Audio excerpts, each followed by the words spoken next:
नमस्कार दोस्तों, मैं हूँ विनोद देशमुख और आप सभी का अपने चैनल ग्रोइंग डीजी पर स्वागत है।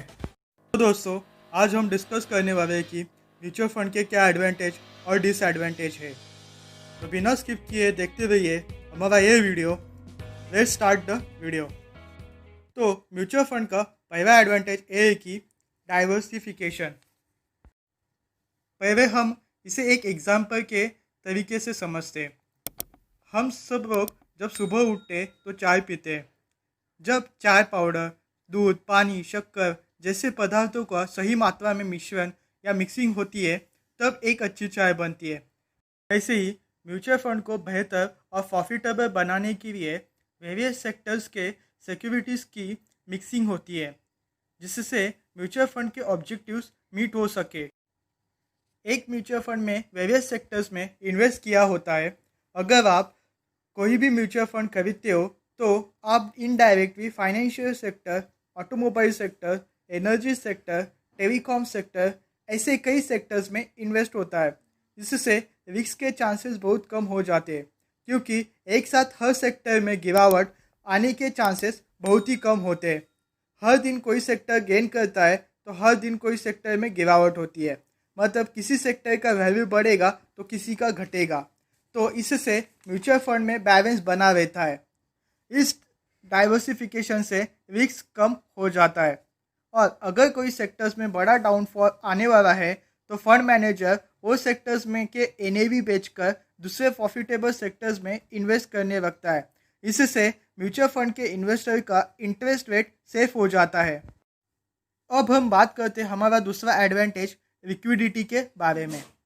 अगर आप 6 मंथ, 1 ईयर, 3 ईयर्स या 5 ईयर्स का फिक्स डिपॉजिट ओपन करते हो तो वो फिक्स डिपॉजिट इन्वेस्टेड अमाउंट उतने टेन्योर के लिए लॉकिंग हो जाता है। अगर बीच में आपको पैसों की अर्जेंसी होती है तो आप फिक्स डिपॉजिट को ब्रेक करते हो तो उसकी पेनाल्टी लगती है। वैसे ही जब आप सॉवरेन गोल्ड बॉन्ड में इन्वेस्ट करते हो तो आपका इन्वेस्टेड अमाउंट मिनिमम 5 साल और मैक्सिमम 8 साल के लिए लॉक इन हो जाता है।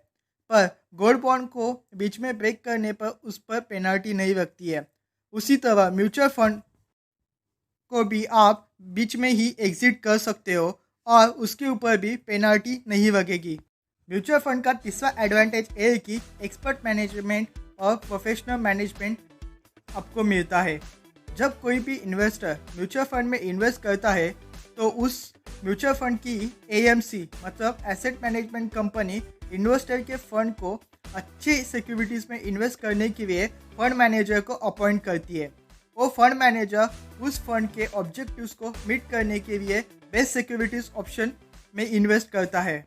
इससे आपका जो बेस्ट स्टॉक, कंपनी या किसी सिक्योरिटी की रिसर्च का लगने वाला टाइम है वो बचता है और आपको हर दिन मॉनिटर करने की ज़रूरत नहीं है कि वो स्टॉक या सिक्योरिटीज़ या म्यूचुअल फंड ऊपर जाएगा या नीचे आएगा, उसमें गेन होगा या लॉस होगा। एक बार आपने म्यूचुअल फंड में इन्वेस्ट कर दिया तो उसके बाद आपको उस म्यूचुअल फंड का पोर्टफोलियो मतलब किसी शेयर का बाय और सेल करने की डिसीजन डायरेक्टली फंड मैनेजर रहता है। इससे रिसर्च उसके रिसर्च के बेसिस पर। अब हम डिस्कस करते हैं नेक्स्ट एडवांटेज के बारे में, और वो है इन्वेस्टमेंट फ्लेक्सिबिलिटी की। आप म्यूचुअल फंड में दो तरह से इन्वेस्ट कर सकते हो, एक लमसम अमाउंट से और एक एसआईपी के द्वारा। तो जानते हैं इनके बारे में। जैसे आप फिक्स डिपॉजिट में एक लमसम अमाउंट से इन्वेस्ट करते हैं, उसी तरह आप म्यूचुअल फंड में भी एक लमसम अमाउंट से इन्वेस्ट कर सकते हो। ये है एक ऑप्शन। और दूसरा ऑप्शन ये है कि आप आरडी की तरह मंथली या क्वार्टरली आप इन्वेस्ट कर सकते हो। अगर कोई स्टूडेंट है या कोई इन्वेस्टर जिसको अभी अभी जस्ट जॉब लगा है तो वो इन्वेस्टर के पास लमसम अमाउंट नहीं होगा तो वो एसआईपी मतलब सिस्टमेटिक इन्वेस्टमेंट प्लान के द्वारा इन्वेस्ट कर सकता है। एसआईपी में आप मिनिमम 100 रुपये से पर मंथली इन्वेस्ट कर सकते हो। तो म्यूचुअल फंड में आपको बेहतर फ्लेक्सिबिलिटी मिलती है। हमने देखा कि म्यूचुअल फंड में लमसम अमाउंट में भी इन्वेस्ट होता है और वीकली, मंथली, क्वार्टरली में भी एसआईपी के द्वारा इन्वेस्ट कर सकते हो। अब हम डिस्कस करते हैं नेक्स्ट एडवांटेज के बारे में, वो है सेफ्टी और ट्रांसपेरेंसी। सेबी के गाइडलाइन के द्वारा सभी म्यूचुअल फंड के वेपर कलर कोडिंग में रहते हैं। तो ये कलर कोडिंग से उस म्यूचुअल फंड का रिस्क का लेवल पता चलता है, उसका लेवल ऑफ रिस्क। जैसे कि अगर कोई म्यूचुअल फंड का वेपर ब्लू है तो ये कम रिस्की है, येलो है तो वो मीडियम रिस्की है, और ब्राउन है तो वो हाई रिस्की म्यूचुअल फंड है। अगर किसी इन्वेस्टर को फंड मैनेजर की क्रेडेंशियल, फॉर एग्जांपल उसका qualification, year of experience verify करना है तो वो फ्री में वेरीफाई या चेक कर सकता है। ये म्यूचुअल फंड के कुछ एडवांटेज थे। अब हम डिस्कस करेंगे कि म्यूचुअल फंड के क्या डिसएडवांटेज थे। तो पहला डिसएडवांटेज है एक्सपेंस रेशो। कोई भी म्यूचुअल फंड खरीदने से पहले उसका एक्सपेंस रेशो देखिए। ज़्यादातर बेस्ट म्यूचुअल फंड का एक्सपेंस रेशो 0.5 से 0.75 होता है और ज़्यादा से ज़्यादा 1.5 तक होता है। जब फंड मैनेजर ही पूरे म्यूचुअल फंड को मैनेज करता है तो दरअसल ये एक्सपेंस रेशो उस फंड मैनेजर के चार्जेस या फी होती है। जब आपका टोटल म्यूचुअल फंड का अमाउंट लाखों या करोड़ों में जाता है तब ये एक्सपेंस रेशो का परसेंटेज बहुत मैटर करता है।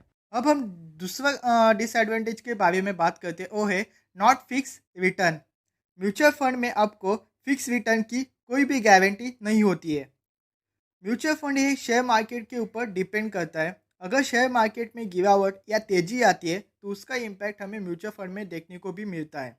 तो इससे कोई भी म्यूचुअल फंड में फिक्स रिटर्न नहीं मिलता है। म्यूचुअल फंड में आपको कभी भी 8%, 10% या 20% रिटर्न मिलते रहता है। ये रिटर्न हमेशा फ्लक्चुएट होते रहता है। तो दोस्तों, कैसे लगा हमारा ये वीडियो? क्या ये वीडियो आपको वाकई में अच्छा लगा है? आपको ये लगता है कि ये वीडियो आपके साथ साथ आपके फैमिली मेम्बर्स, फ्रेंड को भी हेल्प कर सकता है? तो उनके साथ हमारा ये वीडियो का लिंक ज़रूर शेयर कीजिए। तो दोस्तों, कैसे लगा हमारा ये वीडियो? मुझे कमेंट में ज़रूर बताइए। आपको कोई डाउट या कोई क्वेश्चन है तो हमें कमेंट में ज़रूर बताइए। लाइक और सब्सक्राइब का बटन दबाना मत भूलिए, इससे हमें नए वीडियो बनाने की मोटिवेशन ज़रूर मिलेगी। और thank you for watching this video.